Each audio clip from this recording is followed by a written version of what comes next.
My name is Gord Miller. I'm the Environmental Commissioner of Ontario. And today I released a report to the Legislative Assembly called Engaging Solutions.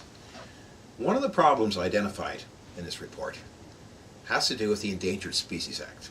Now, we have a fairly new Endangered Species Act in Ontario, and I think it's a pretty good piece of legislation the way it's constructed. And there's three key parts in the endangered species legislation. The steps are to identify that a species is endangered, that some is endangered or threatened, or a species of special concern, and that's done by a scientific committee called CSIRO. They're independent, so it's an independent scientific assessment. The species X is in trouble.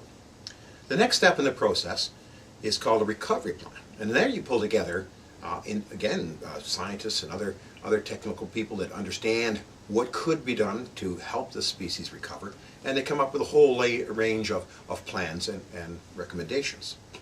That's all given to the Government of Ontario and the Ministry of Natural Resources specifically, and it's up to the government to say in the government response document what it is they are or are not going to do in terms of protecting a species at risk. Now, it's well constructed for this reason. We all know that we certainly don't want species to go extinct or be extirpated from Ontario, but we all know that there are practical limitations, what we can and cannot do.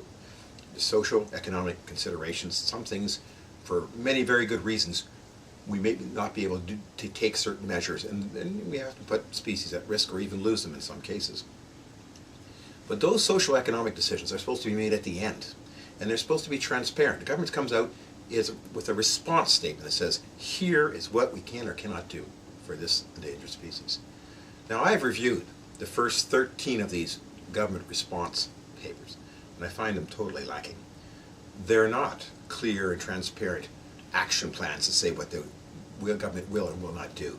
They're often vague, full of platitudes. Sometimes they just restate what the legislative responsibility is.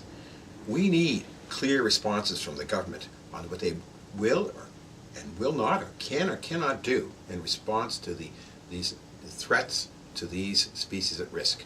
And that's how the legislation is structured, and if we respect that, I think everybody in Ontario will be happy with the kinds of decisions we come to as a society on these species.